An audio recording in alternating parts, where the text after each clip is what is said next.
Probably my first jump off the back of the boat into the ocean was incredible, amazing. I know what a jib is and a mainsail, and I can probably tack if I absolutely needed to tack. It might not be pretty, but I think I could do it. There are so many islands around here, it's really hard to, as first timers, try to figure out where to go.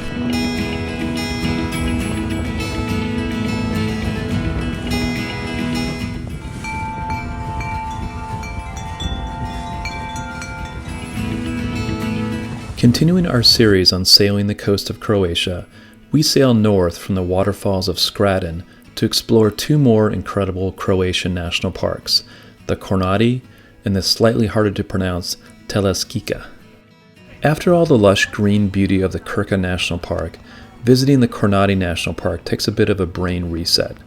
Devoid as it is of nearly any greenery, one gradually finds beauty in its barren landscape and remote location.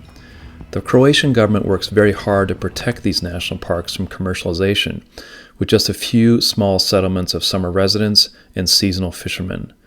When you visit by private boat, you must purchase a permit for each day you are in the park. While the costs are high and causes some sailors to avoid this and other fee areas in Croatia, it doesn't take long to see the cost benefit of preserving these national treasures. So, a big shout out to the government of Croatia. Thank you. We exited from the Krka River into a strong breeze, giving our crew, Mike, Beth, and Patty, a quick introduction to the sudden winds of Croatia. With a quick overnight at Otok Kakan, we struck out early the next morning for the southern entrance to Kornati. Alright, we left early this morning, and we are headed up to the Kornati National Park. We left from the area back there. We had a vigorous sail yesterday and had a nice tack up wind. The boat, Sea Rose, really sailed really well through that. We had, peaking at about 20 knots. The wind kind of calmed down overnight, and then it came up at about 4:30, and I woke up just to make sure we were doing okay on the anchorage. And been up since then. But the wind's held. It's coming off the mainland, kind of a north or northeast wind, which is perfect for where we need to go. It's supposed to switch to a northwest wind, which will be right on our nose, so we're trying to take advantage of the favorable wind direction this morning and try to make some good progress before we have the wind against us. And that'll take us up, like I said, to the Kornati National Park. So had a good sail. We were doing 8 knots there for a while. Half an hour ago when we first got started, we're doing them in 7s and 7.5. Good sailing. So you can see what the Kornati National Park looks like. It's very barren, kind of lunar landscape. It was wooded, but some period of time, several hundred years ago or longer, settlers burned the landscape to try to make room for to grow olive orchards and for grazing. And then there were some forest fires as well, and so basically most of the vegetation was lost with that, and what's left is this landscape. So you've got these long rows of islands. This one right kind of here is the main island of Kornati, and we're going to go around behind it and sail up that channel, or tack up, depending on what the wind's doing. And then you've got more rows here, more rows over there, and eventually further down there is the town of Zadar. So yeah, so really good sailing today. This morning it's good to get underway early and get some sailing done. And then we can have more time to play in the afternoon or explore on land and all that. But this is our entrance to the Kornati National Park. There are so many islands around here, it's really hard to, as first timers, try to figure out where to go. And pulling open the book this morning, I was up early because of the wind and blowing through the anchorage, and I read for probably 2 hours in the book, and it was really hard to follow because there's so many little places that you can go to, and the author has a hard time kind of making it organized for readers to track where the names are, place names, and where they're located on maps.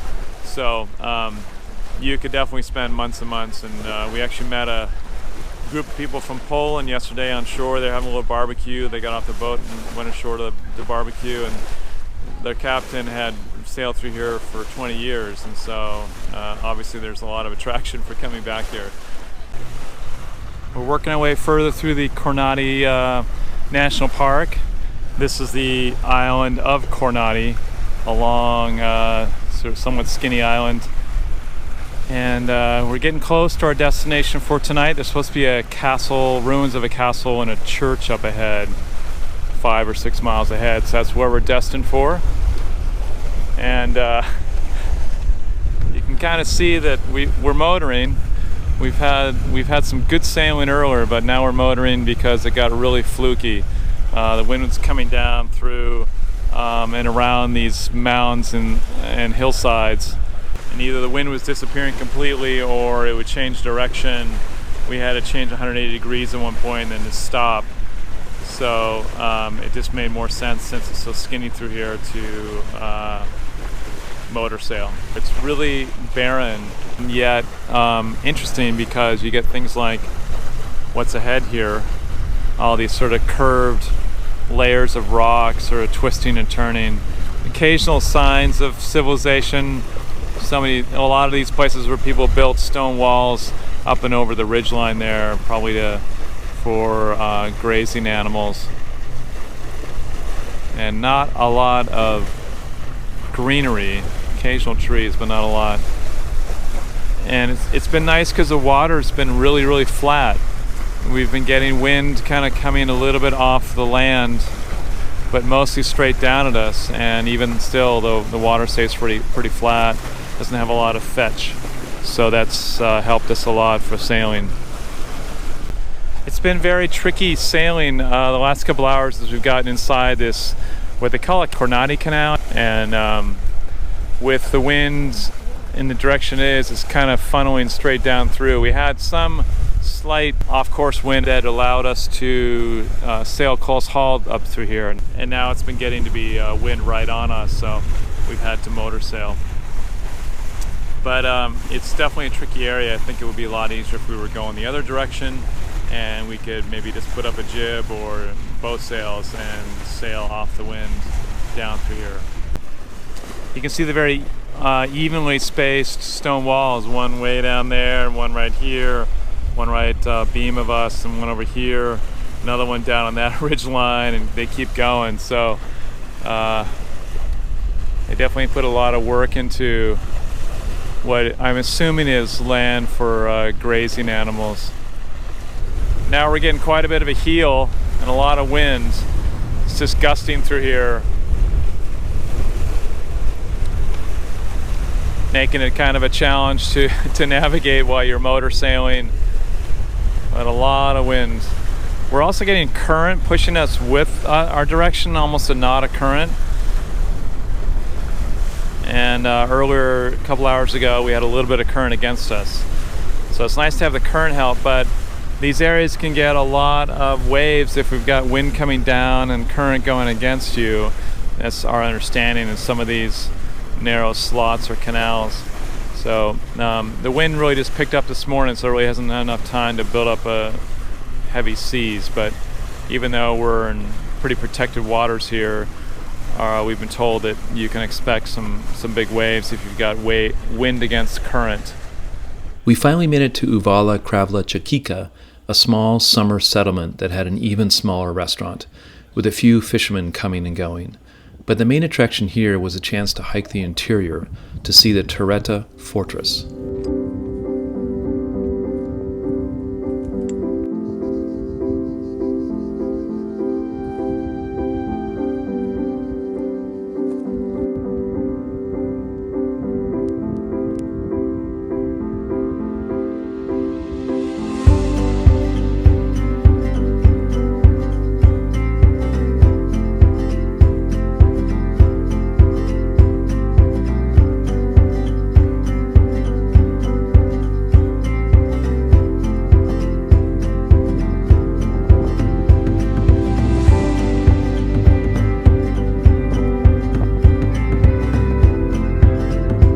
Back at the boat, we learned a valuable lesson on anchoring.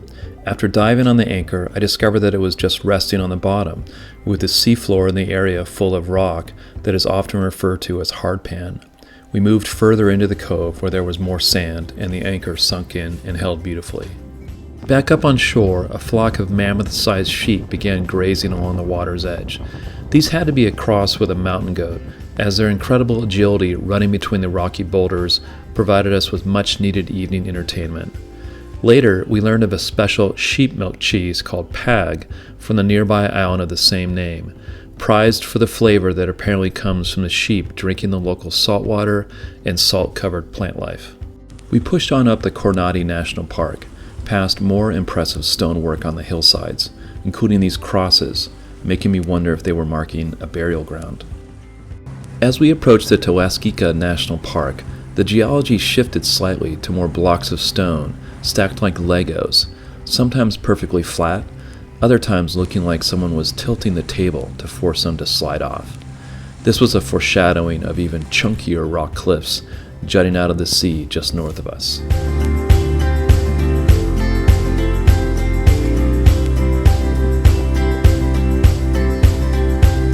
We settled into a well-protected anchorage at Uvala Mur and hiked to the cliffs on the Adriatic side. This was a dream come true for any drone photographer.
Adjacent to the anchorage, Lake Mur was flooded with seawater after the last ice age and retains its high salinity, praised by many for its medicinal qualities. I kept in the good graces of the medicinal gods by contributing a rock cairn at the far end of the lake.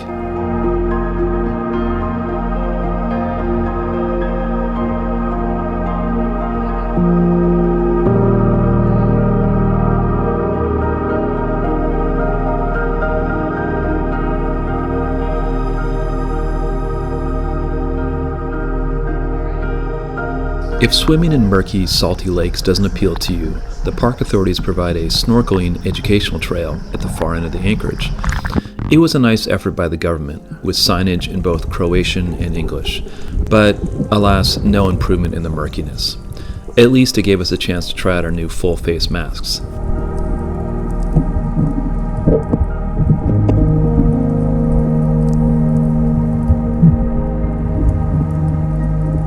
We always enjoy seeing an entrepreneur with a smart idea.